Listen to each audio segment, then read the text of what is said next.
Okay, folks. Hey, folks, it's your buddy Mike Messier. It is Thursday morning, I believe. Merry morning to you.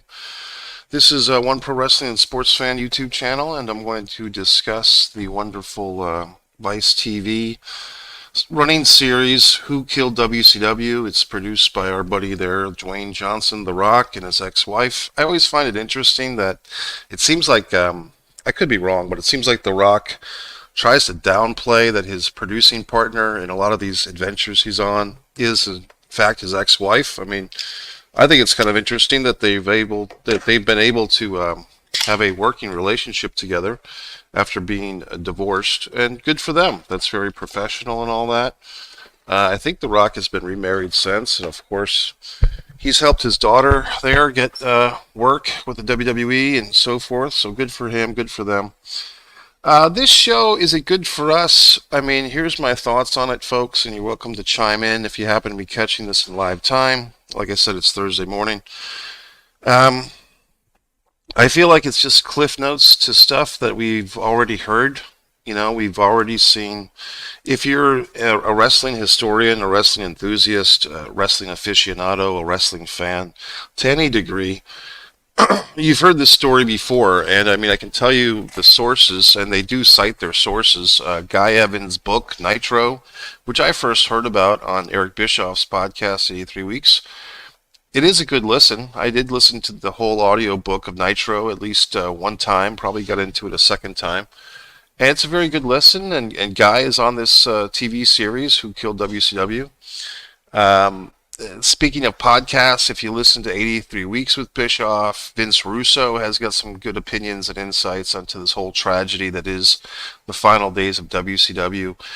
Kevin Nash, of course, has some good insights. He's done his podcast. All this information's been out there. I mean, this series is really just kind of a highlight reel, or like I said, a Cliff Notes version of stuff we already know, stuff we've already heard. I would say that it's very well edited. It's very slick. It's very nice looking. But I do think it's non-essential viewing. I mean, I don't think you would have to watch this show as far as the first two parts of it anyway. And there's, I believe, six parts that are going to be out in fruition. This is non-essential viewing. This is nothing that you haven't heard before. If you really want to hear the details, do Guy Evans' book, or actually read the hard copy and listen to those podcasts I mentioned. But in short, you know, as far as Who Killed WCW, I think that the answer they're going to come up with, we could see it coming already, is that it was a multitude of factors. You can't blame one individual. I mean, I can hear these sound bites in my mind already from Kevin Sullivan and everybody else. It wasn't just one individual. So many people had to mess up to kill WCW. And I do believe Bischoff. I know a lot of people have issues with Bischoff, and they say that he's a perpetual liar, and he always, you know, shines the light on himself and puts other people in the shadows. But I think Bischoff has done a good job over the years of copying to the mistakes that he made, things that he did that he shouldn't have done, and sometimes he kind of, you know, bowed into pressure, especially with running Thunder, the second WCW weekly show. He never wanted to do that. He said he felt pressure basically to keep his job and to make Ted Turner happy, and that he should have, you know, fought back and just said, look, this is going to oversaturate the audience with WCW programming.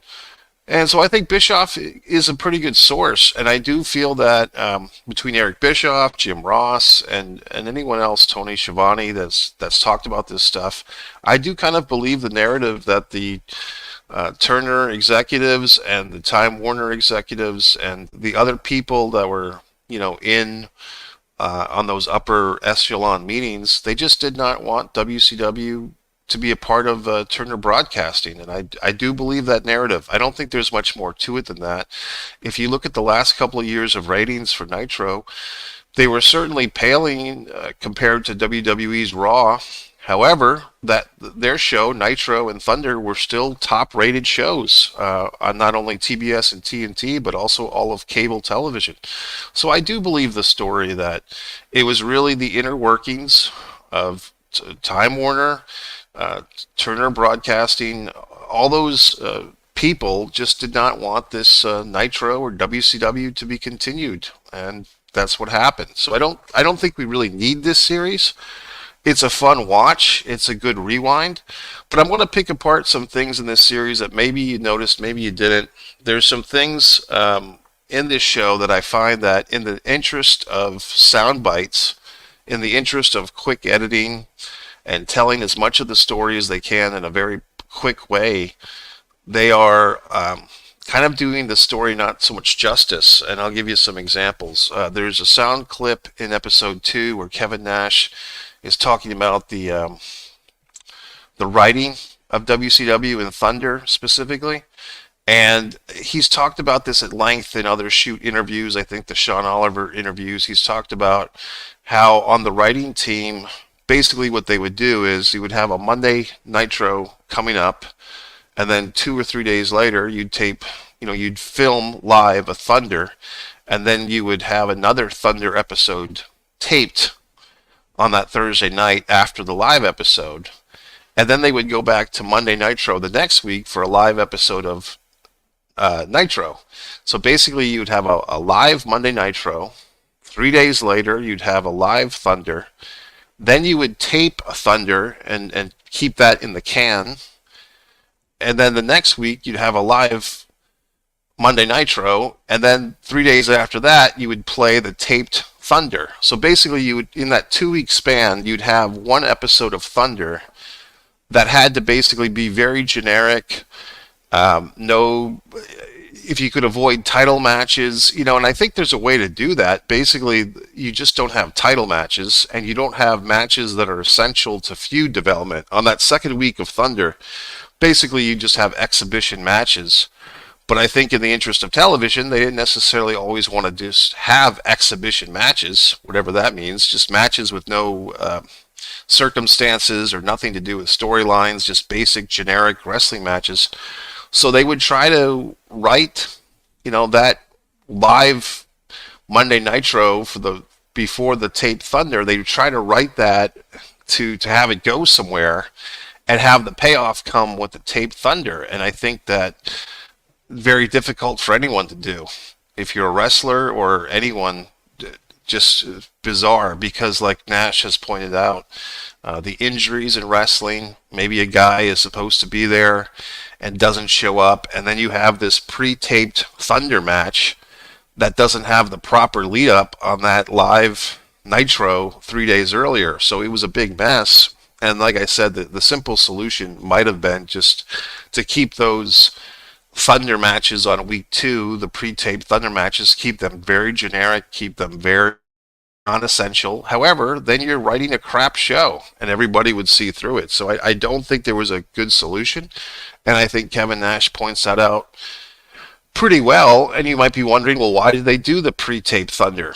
Basically because they were having a hard time selling tickets for Thunder every week. So I guess they were starting to lose money, on those Thunder tapings.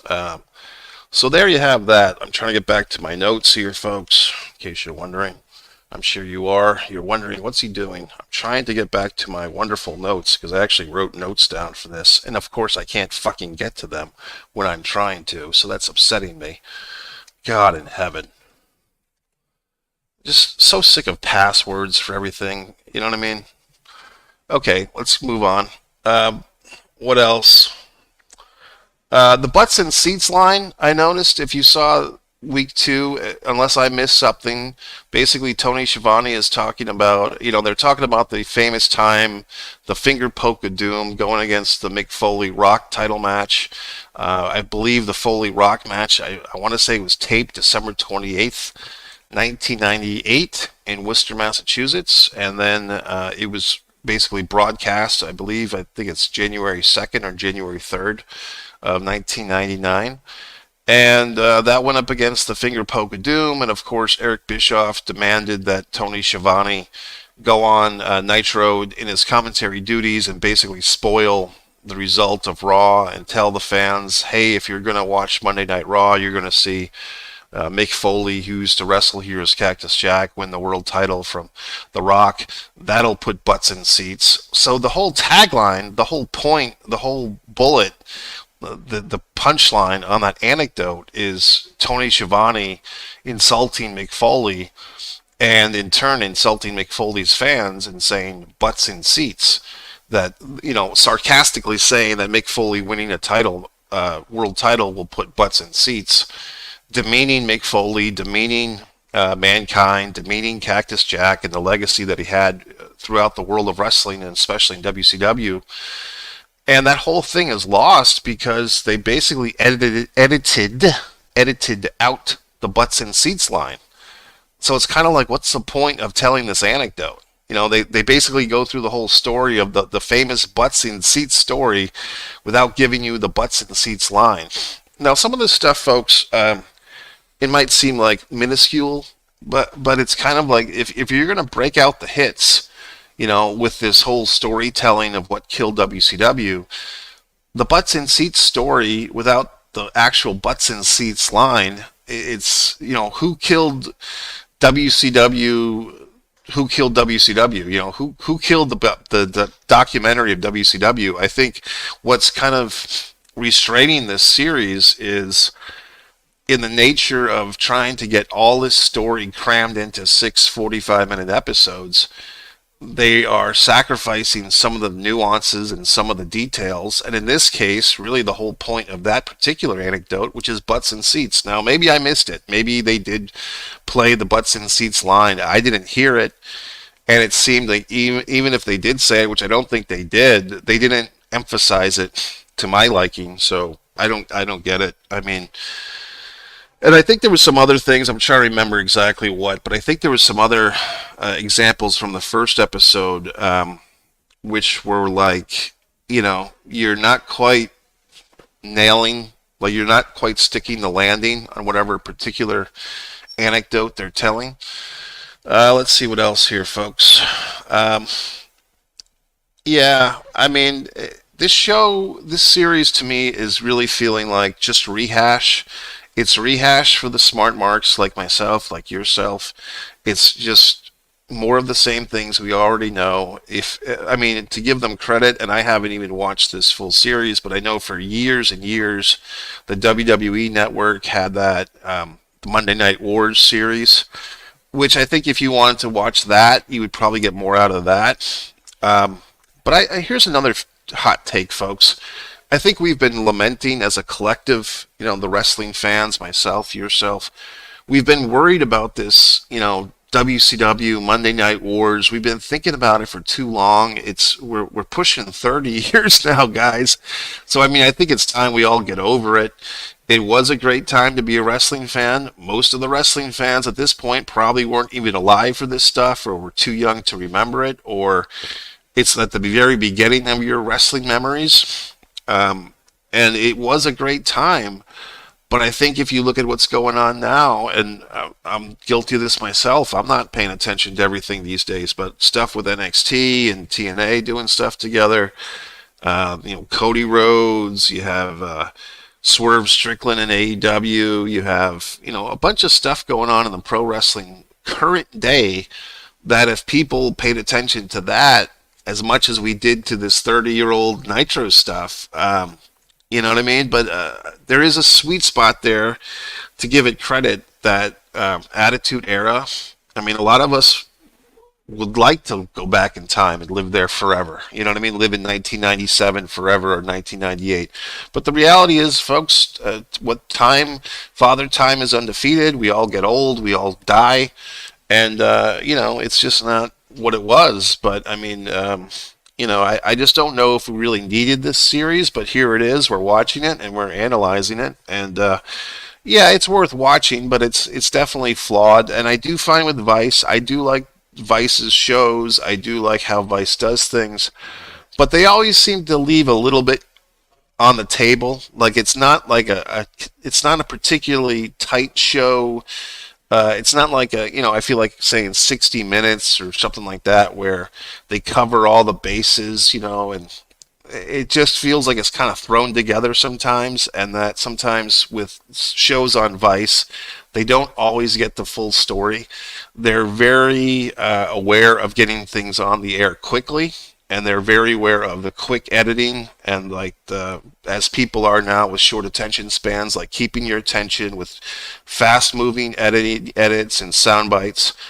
but I do feel like the truth sometimes gets sacrificed. So that's it, folks. So this is my response. This is my review. I think it's worth watching, but it's not essential viewing. I mean, out of 5 stars, I'd probably give parts 1 and 2, 3, mostly for the editing and the fun. There's some also other things in here, folks. I mean, the Bill Goldberg stuff on episode 2. I mean, I'm a very anti-Goldberg guy. I think every time Goldberg talks, he kind of just buries himself. He's just so self-centered. Never gave back to the business, never gave back to anybody. I mean, I do like the fact that he's done the charity work for kids and everything, but I think a lot of wrestlers do that and they don't put a parade in their own honor for doing that type of charity work. But I do think Goldberg, he just, he's like one of these athletes, one of these, shoot athletes, football players that never quite understood what he was doing with wrestling and just always thought it was like he actually deserved all these credentials. And if you really look at the physique of Goldberg, I mean, I think that's a part of what got him over was his look. You could look at a guy like Brian, not Brian Adams, but the other Brian Clark, from Mortis and Wrath and the tag team that he was in, Chronic, Adam Bomb. I mean, he could have been Goldberg. He could have had the same trajectory, I think. I don't think Goldberg was that good. I think it was everyone around Goldberg that made Goldberg look good. Kevin Nash had a similar physique. 10 years before Goldberg, the Road Warriors, Nikita Koloff. I mean, all these guys, not all of these guys, not every single wrestler was as intimidating or as physically imposing as Bill Goldberg, but I think enough guys were, I don't think Goldberg brought a lot to the table, and I didn't think that way then, and I don't think that way now. I mean, Nord the Barbarian, John Nord, I mean, the Warlord, so many guys. I just feel that Goldberg he has more respect for himself than he does for the business. He has more appreciation for himself than I have for his career, and I just don't get it. And the fact that the WWE trotted him out, not only in 2003, but they trotted him out, 5 or 6 years ago, 2018, 2019, and had him beat Kevin Owens and had him beat Brock Lesnar in 38 seconds. I mean, it's just absurd. And it's absurd that, some of the fans cheer this guy, and it's just shame on you. So that's it, folks. Those are my thoughts. If you have any questions or comments, you can leave them. But I've got plenty of nice. Yes, what a wonderful shirt. This shirt is available to the public on the Foreign Object Spreadshirt page. I think you can get that internationally. But if you have any comments on my comments, you can leave them or not. It's a free country.